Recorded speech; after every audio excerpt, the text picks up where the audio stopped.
Backstage with Mothership on Solid Rock Radio begins now. Hear the best in new music, artist interviews, stories from the road, and more. You are now backstage, and here's your host, Mothership. Hey, everybody. After a decade-long hiatus, Becoming the Archetype has dropped a single with a video in anticipation of a new album in August. The band and I got on a call, and we had a great time reminiscing about the beginnings of the band and talking about the upcoming music and what is next for BTA. I hope you enjoy it. I have Jason Wisdom, Seth Hecox, Brent Duckett, or Duck, from Becoming the Archetype here today. That's a sentence I never thought I'd get to utter. You're back. We're here. Woo. Well, hello. And we came here first. Yes, you did come here first, and thank you. Introduce yourselves so we can recognize your voices. Seth? I am Seth Hecox, and I will be using this voice so that you can tell when I'm speaking. You're really in for a treat. It's going to be great. And that was Jason Wisdom. Mm-hmm. All right. I'm Duck with this voice. Okay. Yep. Going downhill real quick. I found out, like everybody else, just in the last few days that this was happening. Fake news. You knew about it beforehand. All right. You were told. You don't have to give away all my secrets now, Jason. Yeah, yes. Jason would come and meet me at the racetrack to give me new product, and he was on the way down to record with BTA and Wright. So, yes, I knew it was coming, but I didn't know the date. You didn't tell me that. Cindy, that doesn't sound good. You're meeting random heavy metal dudes at the racetrack gas station to buy quote unquote product. It was a Death Therapy T-shirt. Yeah. But yeah, so Cindy lives right around the corner, so not far away. Yep. And so she usually likes to order her merchandise direct delivery. So yeah. How much extra is that if you drive it to people's houses? It costs less, actually. It's cheaper than mail. Yes, if she buys me lunch, it's worth it. Yeah, this is true. But we digress. Before we talk about the new album, Seth, what have you been doing for the last 10 years? Ooh, 10 years is a long time. Okay. That's a deep question. In the 10 years since our last album came out, we toured and then went on hiatus. My family moved from Georgia, because I used to live in Georgia as you do now, from Georgia to Washington State. I went to seminary and became ordained as a Lutheran pastor. I took a call as a Lutheran pastor at a congregation in Illinois. And now I'm serving a church in Madison, Wisconsin. Had a second child in the last 10 years as well. But yeah. And throughout the last 3 or 4 years of that and being a pastor, I was writing songs and sending them over to Jason and Nate, our producer, and trying to, and doing stuff with Duck, working on songs and trying to figure out how we could make it come together. So that's kind of been the last 10 years for me. Wow, you did that really well. It all kind of runs together. Like, it didn't feel that long. Yeah, time flies whether you're having fun or not. That's true. That's the truth. They say that the days are long and the years are short. Amen. All right. Well, Brent Duckett, please tell me what you've been doing for the last 10 years. I just made a tour from North Georgia to Atlanta, back up north with my wife. We decided we wanted to live in Atlanta and be around our church community there. And then both decided that we really didn't like people. So we moved back up to the country where she graduated high school. And I went on to manage a brewery for a few years. And now I am a carpenter and a strength coach in North Georgia and one of our worship leaders at our church now. And I had 3 kids in the last 10 years. Jason, I know you haven't been exactly off social media or off the grid. You've been busy with your other project, Death Therapy. Correct. And so what else have you been doing during the hiatus of BTA? Working on this house for the last decade. Wait a minute. It's not been that long. It just seems that long. Oh, that's what it feels like. So what else have you been doing? When I left BTA, I became a teacher. I went back to college, finished my bachelor's degree because I quit. I did an associate's degree, and then we left and started touring and stuff. The college we were at, Seth and I and Duck, was just a 2-year school at the time, and now it's a 4-year school. So anyway, I went back, got a degree, started teaching, taught for a little while, and then started death therapy, and then kind of bailed out of teaching and because I got offered a really cool tour, and I wanted to do that tour with Red and Wolves at the Gate. And the school I was teaching at was like, no, you can't do that. And I was like, okay, well, I guess I'm not teacher anymore. So then I'm doing death therapy and other stuff. Okay, so let's talk a little bit about your musical background. Duck, you first. Yeah, musically, I play the guitar about 90% of the time and play drums really when we record an album at this point, but hopefully a lot more coming up. When did you learn to play drums? I got my first kit when I was 12, so about 26 years ago. I played drums on everything around me and kind of challenged my family. I told them that I wanted to play drums, and they said it was loud and they didn't want to spend money on something I wasn't going to stick with. And so I kind of defied them and made drum sets out of everything in the house until they gave in and got me a drum set. You showed them. Yeah, and I think I played every day for about 3 years before I took a day off. Wow. See, I have a brother that was a drummer. Everything is a drum. Yeah, and I've realized there's an inverse relationship between the amount of time I spend behind the drums and the amount of time I spend beating on other stuff. And my wife really prefers when I play drums more because then I don't beat our dinner table to death or almost wreck the car hitting a China cymbal on the other end of it. And so, where's your China on your car? That little, they call it an oh crap handle, next to her head. So I have to really reach over there. She doesn't really prefer that I use it, but when you need a China cymbal, I mean, you got to get over there. That's right. I can feel by the amount of double bass I've done under the kitchen table that it's time to get the drums put back together. Okay. So when did you pick up guitar, Duck? Oh, I have no idea. I more strum the guitar. I'm usually a worship leader, and they're not typically really great at the guitar, so it's kind of more like a shaker with a pick. I kind of just keep time with it. But I've been playing that since, I guess, middle school. It's offensive to other guitar players to say that I play the guitar, but I know where the notes are. That's actually what a lot of acoustic guys in worship do. I mean, it's helpful if you say you don't have a drummer, a percussionist, and a worship band. It helps if an acoustic guitar can just sort of be that rhythmic thing. And, you would hear if you played a really wrong chord, but the chord is kind of background to just keeping a rhythm, Well, Seth, when did you pick up a guitar? I know you play keyboard and guitar, so which came first? Keyboard came first, and as I was a child, my mom wanted to teach me piano, but I didn't really take to it as a kid. So then I got into guitar as a young teenager, I don't know, I guess about 14 or so, and started learning on punk songs like MXPX and stuff like that. Yeah, so I learned that kind of stuff, and then got back into piano afterward as I got into college because I was a music major. That's actually where I met Jason, was at college, and he was a ministry major and I was a music major, and I had to take piano classes, and I started getting into it again during that. Maybe we need to share a little history of BTA. I mean, this is like 10 years later, so there's some people that are going to say, what's a BTA? What is Sounds like a sandwich. What is becoming the Archetype? Yeah, I can talk about that.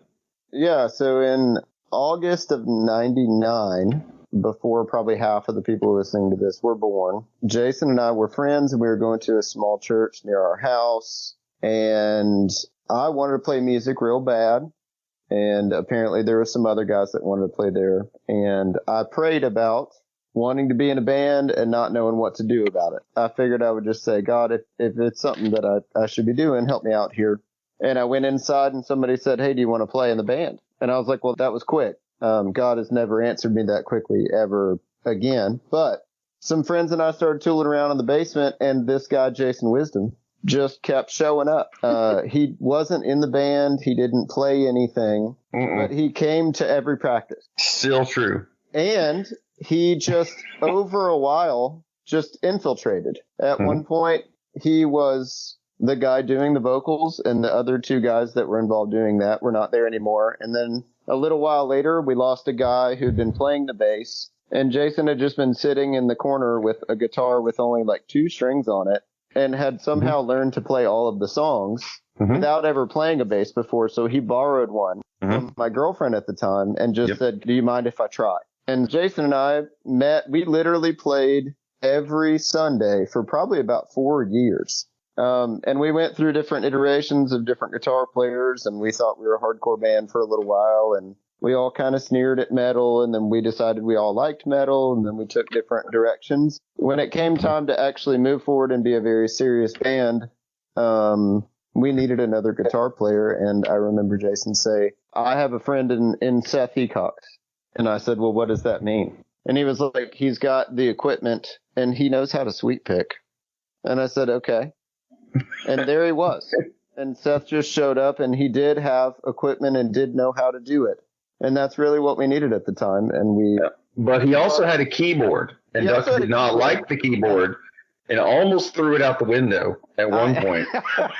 I was actually really hoping that one day he would show up without it, and it would be like, oh, darn. This is a true story. Keep that going. So. And we kind of just took the position that we wanted to play as many things as we possibly could. We've played in some terrible things. We've been shut down after one measure before at a show in Maryland. Yep. Jason had to leave the show after about 10 to 15 seconds of a dream show. We played the show that ended up getting us signed with no vocalist. And we've just kind of gone up and down ever since. Yep. The only show I ever lost my voice was the show that got us signed, which is perfect. There's a sermon in that somewhere. But yeah. That's hilarious. So I met Seth at college, like Seth mentioned. This is a really long story. This is like the Lord of the Rings of band backstories. Yeah. Okay. But I met Seth in college, and he showed me a song idea that he had, and I wanted that song idea to be in Becoming the Archetype. And so I put up with the idea of bringing Seth along with the song, and it turned out to be a good trade. It was one of the best trades ever made in the history of sports. What song was it? We all have to know. It was Elegy, of course. Oh. Which I played for Jason on my class. On a classical guitar. Because I had to go with Seth to the music store to buy a PV 5150 amp. I remember that specifically. Oh yeah. This story. Which is great, because I think if anyone could take anything away from this, it's that we all have to start somewhere. And, at this point, we all feel like that's sort of old hat, and we've been doing music and stuff for 2 decades. But at some point, we didn't know how to do anything, and I still don't think I really know how to do much. But oh, shoot, me too. You're listening to Backstage with Mothership on Solid Rock Radio. Miller Express LLC is a Solid Rock Radio business ministry partner specializing in delivery, setup, and relocation of storage buildings. More info by calling 803-300-7594. Where did you get the name Becoming the Archetype? Starts with a legal battle. Yeah, so we played Cornerstone Music Festival, and that's the concert where I didn't have a voice, and the guys from Demon Hunter came walking by and heard us playing, and apparently it sounded miraculously. It's like, some people talk about speaking in tongues, whether or not it's a miracle of the hearing or the speaking. In this case, I think it was a miracle of the hearing. I don't know that we were actually that good. I think that they just heard a really good band. And so they came up. They wanted to hear more, but they were interested, But we were called The Remnant at the time. And there was another band in that sort of Cornerstone music world, which is so funny to look back on this now, because this is not a slight against that band, but I don't know that they ever really became much outside of that little world. And that scene, quote unquote, died in like 2012 when Cornerstone ended. So I don't know that it was really ever that big of a deal that we needed to change our name. But we changed our name on the record label's request, and I wanted a band name that reminded me of one of my favorite band names, which was Training for Utopia. And so I just started trying to think of 3-word band names, and I did what all really smart, cool, hip band guys do. I got out a thesaurus and started looking up cool words. I think I went to Duck's computer and I made like a Microsoft Paint or something. It wasn't Microsoft Paint because you had a Mac or something, but it was something where I typed it. I printed it off because I thought maybe they would like it more if they saw it. And it turns out I was right. I remember asking a guy in the biggest band that we had locally what he thought about it. Because I was like, it sounds ridiculous. I like the simplicity of the Remnant. And also, I don't like change, and I'm the one that disagrees with everyone. Right. Usually. And why he was you're the like, drummer. yeah, exactly. And no one cares. So he said, no, I think it could be cool because people would start calling you BTA. I think we did this on Instant Messenger. He was like, just think, like, people will be like, hey, did you hear BTA is playing? And I was like, actually, that doesn't sound stupid. And he was like, yeah, just think about that. People will start calling you BTA, and like, that'll be all right. And then I remember like going, okay. What was y'all's biggest album? Well, okay. That's we funny. have to define biggest because we'll have to clarify terms. Best-selling overall, or best-selling first week, or ones that like the most now, or the ones that we like the most now? Well, I'd like to know all of those. Okay. So the best-selling album is our first album, Terminate Damnation overall, partly because it's been out the longest, and partly because it predates the sort of decline of the music industry and the recession and sort of everybody getting music for free starting around, well, earlier, but especially in 2007. Once Radiohead released that album, In Rainbows, for free, it was just like the entire thing fell apart. And so predating that really helped, because other than burning CD, or downloading on Napster, you didn't have another choice but to, buy a CD. So that's part of the reason it's the best selling overall. Now, our best album first week was actually Physics of Fire, which might be our least popular album, but there was a lot of hype from Terminate Damnation. So first week, Physics of Fire, our second album, did very, very well. And people really bought a lot of copies of that the first week it was released. I think most people now look back at Dichotomy as their favorite of ours, which is our third album. And I think most of us would say it's our favorite, not even due to our own abilities, but because Devin Townsend produced it and he did a fantastic job on the production. Yeah, and there's a lot of folks who think Celestial Completion might be considered sort of one of the most cult favorite. Yeah. For people. Like, there's a lot of people who love the experimentation on that record. Yeah, I mean, it's interesting to look back on all that, because there's even people I've seen in the comments section already. You're not supposed to look at the comments when you're in the band, but I love them. I've seen some comments of people even saying stuff like, "Oh man, their last record, I Am, was my favorite record," and I've seen other people say that they didn't like that record. Yeah, I saw that. I was like, well, that's cool. I mean, like, people just kind of come from wherever they're at. And we intentionally chose to use the original Terminate Damnation logo, which was hand-drawn by Ryan Clark from Deep Hunter, for this record. So there's only 2 records where that logo appears. This is the second record. Yeah. Seth, what's your favorite of our albums? Do you have one? I mean, I think I like listening to Dichotomy and Celestial Completion kind of equally. I think the production is better on Dichotomy, which makes it fun, but I kind of like the range of sound we had on Celestial Completion. I think if we could have had the mix be at the level that Dichotomy was, I think they would be equal in my mind. But you guys listen to our albums? Oh yeah, I'm shameless in that way. I ride around listening to all of the music I've made. I've got like 80 songs on Spotify now, and I just ride around going, man, that was so good back in the day. What a bunch of self-congratulatory jerks these guys are. Jason, what's your favorite of our albums? So I have this weird thing where if it's a Death Therapy record, No, I like. Yeah, my favorite Become the Archetype record is the Death Therapy album. I remember the experience of recording Dichotomy so much, and it was really good. And then obviously writing the first record was just such a unique thing, because we were, writing it in your basement, writing it in Sean's garage, writing it, in Seattle, doing, all these kinds of things. So as far as like the record I would listen to the most, I just don't go back and listen. I probably should go back and listen to the records. You guys know this about me, and people who have read the devotional thing that I wrote know that I am like obsessive compulsive about listening to the songs before the album comes out. That's true. Like, I listen to them so much, it's almost like I'm trying to like will them into being awesome by listening to them so much. I have listened to the songs for this BTA record, I would say, without fail, at least 5 or 10 times a day since we got the mixes back.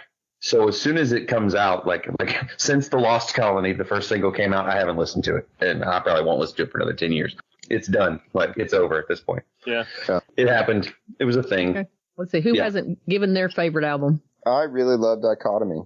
I wasn't a part of that record. A lot of people don't know this. I left the band basically as they were putting that record together because I was getting married and I kind of wanted to prove to like my wife, like I've been gone for basically our entire relationship, or at least half of it. We'd be gone for 3 or 4 weeks. We'd come home for a couple of weeks. We'd go out for a month. I'd come home. We'd go out. And so like I kind of wanted to prove to her that she was more important than that. And then I realized a couple months into being married that like I really liked being gone. and in the midst of that, they recorded what I think is the best BTA record. I think like lyrically, it's incredibly strong. John, who is, I mean, my favorite guitar player to play with. I mean, I like Nate and Alex and Daniel, and I'm supposed to say that, and they pay me to say that, but I love playing with John, and there's... You getting paid? Oh, yeah. Well, they said... No, sir, you are not. I think... No chance. I just click with John as a guitar player, and I think, like, the way he expresses things through guitar and phrasing, I just love that. And I think the lyrics are incredible. The content of that record is really great.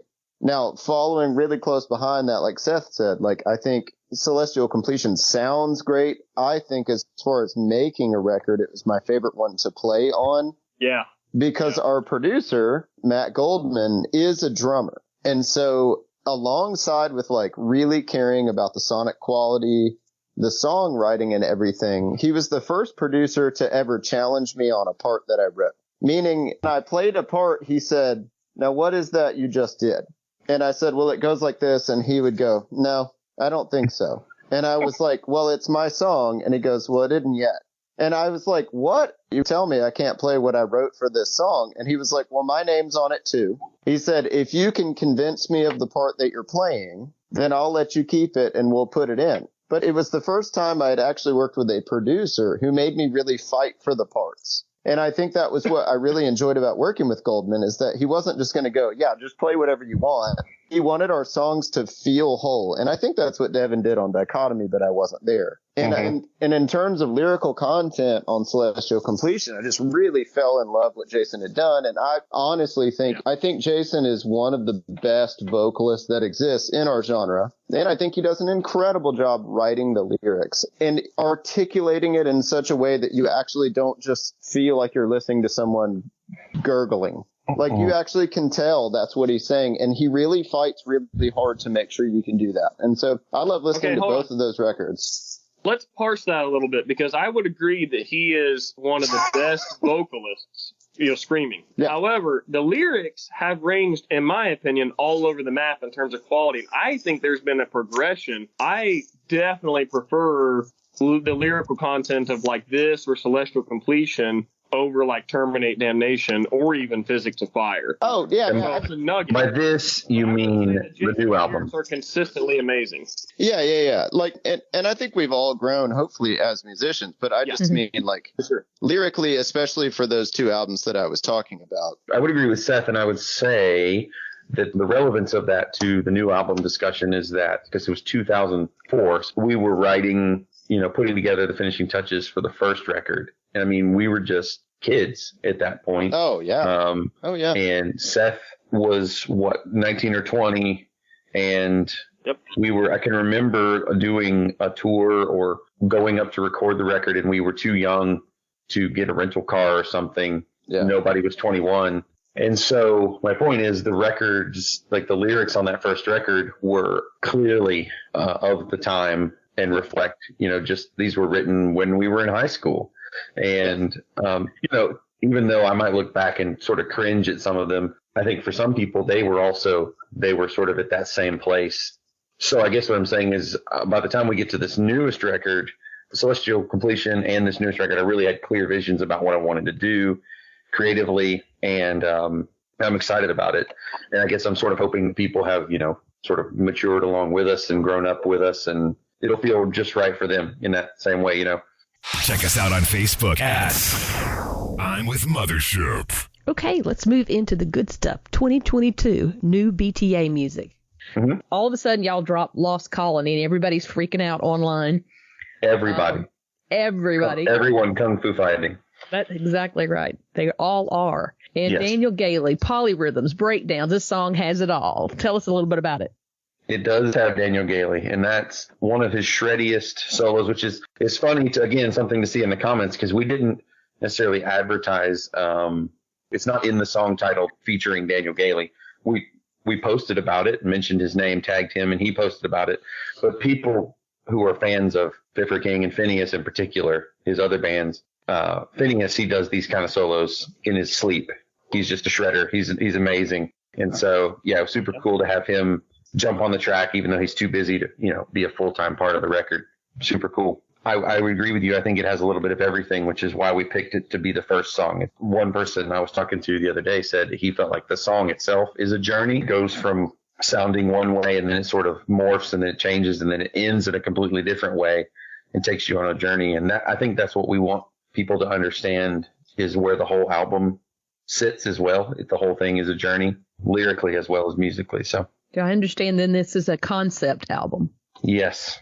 It is the first complete concept album, in the sense that Physics of Fire, people may say, oh, well, I thought that was a concept album because it had 4 songs that were lyrically tied together. But the other songs weren't related. Terminate Damnation was more lyrically just sort of, your typical metal lyrics. Dichotomy had a little bit of concept, but it was sort of just pulled from Stephen King and the Dark Tower series, and then some C.S. Lewis, and it was all sort of mashed together.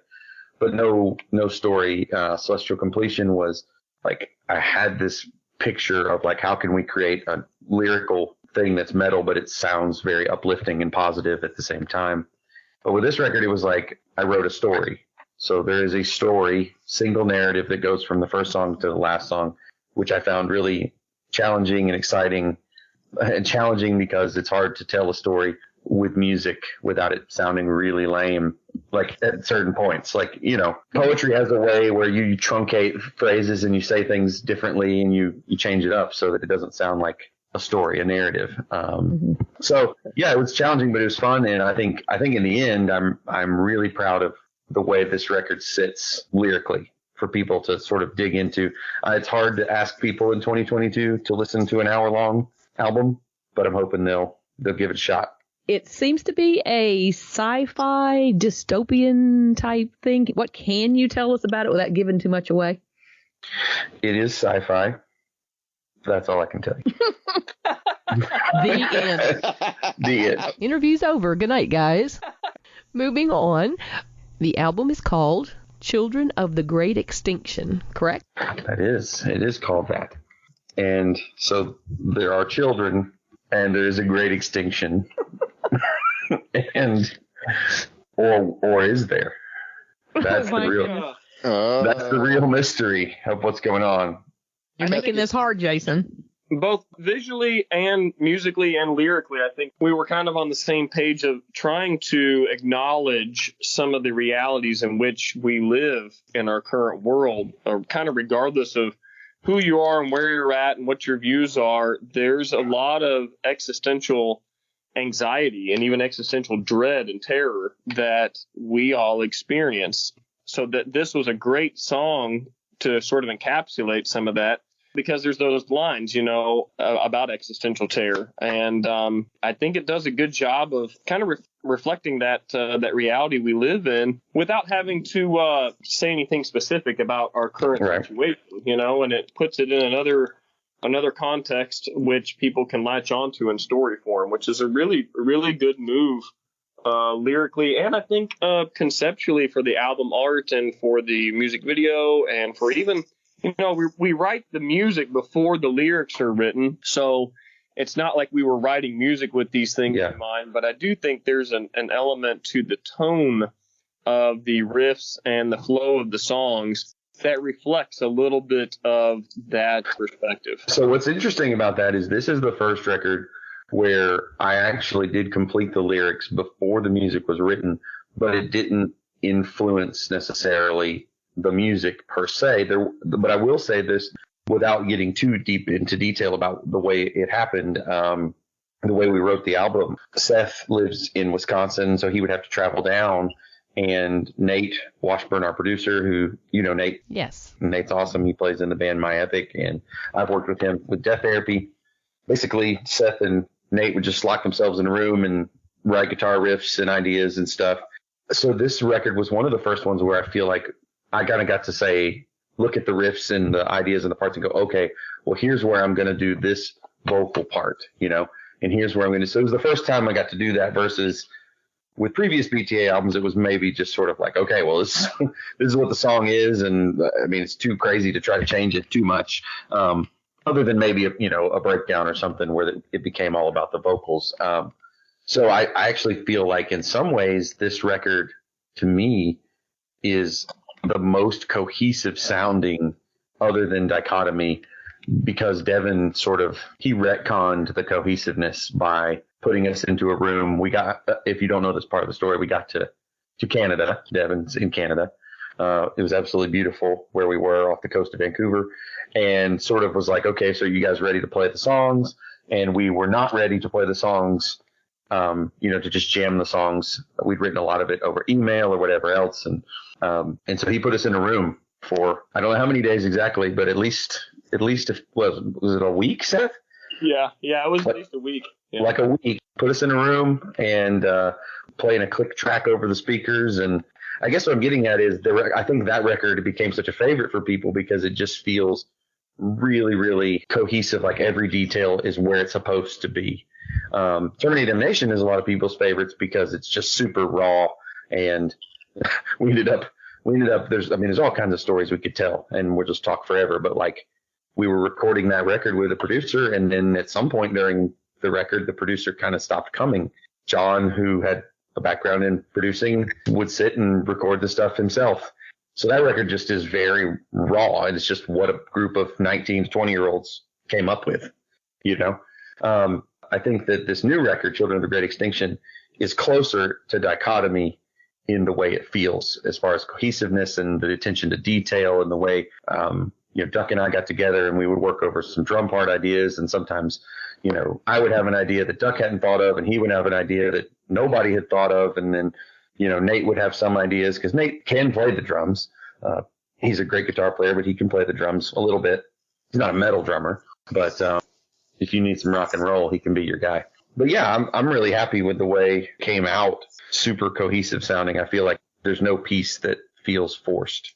Would this reunion have happened if it wasn't for the pandemic, or were we already on a trajectory? We got together, all three of us, with Nate before the pandemic, and we were ready to move forward with some of our songs, but then the pandemic hit and everything got stalled out for about a year. Yeah, so on the one hand, the pandemic sort of stalled us, but on the other hand, I think that on the backside of that, it gave me at least more time to dive into the ideas once we really had them there, because I wasn't teaching full time. Tell us about the video. To shoot the video for Lost Colony was probably the most expensive endeavor in Solid State's history, because they had to send us into outer space and travel through dimensions inside of a giant pizza oven. If you watch the video, we're sort of staring into the mouth of a giant pizza oven the whole time. Is that why they had to have things over their eyes? Yes, it's very dangerous to look into the microwave. No, it was cool. Seth came down to Atlanta. We did one day. We went down to a studio in Atlanta and met a guy for the first time. We never worked with him. His name's Logan, and he did a great job on the video. Turned out really cool, and it's meant to give sort of a little taste of what's going on lyrically with the record. We got the single. We got the video. What do we get next? I know the album is coming out. It's coming out August 26th. Are we going to get anything between now and August 26th? There are more songs coming. One of the things that comes with becoming the Archetype just in general is that no two songs sound the same. I think the same can be said of Death Therapy. Special plug for that band. Please buy all their merch. Who are they? Man. So speaking of merch, we have T-shirts available for this new record that we just launched pre-orders for. We have vinyl records, which I hear are almost sold out, and I don't know if there will be more. So, hey, do I have to buy one, or can I just have one? You got to buy one. You have to pay double. So I don't know. Dadgummit. You have to pay double for one. Gosh, well that's good. Last time I had to pay 3 times the amount, so it's getting better. Yeah. No, there's going to be some music, but in the meantime, there's pre-orders and there's vinyls and yeah. And what about the shirts? Shirts are awesome. Dan Seagrave did the artwork. His paintings are legendary. So you want to wear that on your body. And if you get if you get a full sleeve tattoo with the artwork, we will give you a T-shirt for free. That's a heck of a deal. The tattoo probably won't cost more than $3,000 or $4,000. Yeah, I mean, what a deal. Can you buy one, get one? Yes. If you tattoo both of your arms, I will give you all of the BTA merchandise that I personally own, which is upwards of 3, maybe 4 pieces. Nice. That's great. Wait, you said there is going to be some more music between now and the album release. Do we know how much? I do know how much. You know. Would you like to know? I would like to know. So I can tell you that there are 2 more songs coming out. So that's exciting. And the next one is called The Remnant, which is a throwback to the original band name. So for anyone who's been paying attention since we started this conversation an hour ago, and they're still listening. It's like that one guy still holding on. We're going to edit it down to 30. No, don't do it. Keep it a nice tight hour with talk about all sorts of other things. We're just trying to give you all the good material. I know. You're giving me all the good stuff. We'll just take what we can. All right. Content. People want it. That's right. I mean, This is pretty big. Tours, festivals. We want to get out there and play shows and jam with everybody and melt faces off. That's what we want to do. All right. I'm going to let you guys go. It's late. All right. Appreciate it. Thank you so much. And it's nice to meet you all. And I hope to see you on the road. All right. See you guys. Thank you. Good night. Yeah, it was nice to meet you. Thank you. All right. Bye-bye. Thank you for listening. Stay tuned for more great music and check out my blog page on the Solid Rock Radio website for my guests' social media links. If you've missed any of my past interviews, you can find them uploaded to podcast.solidrockradio.org. Have a wonderful week and let's be kind to one another.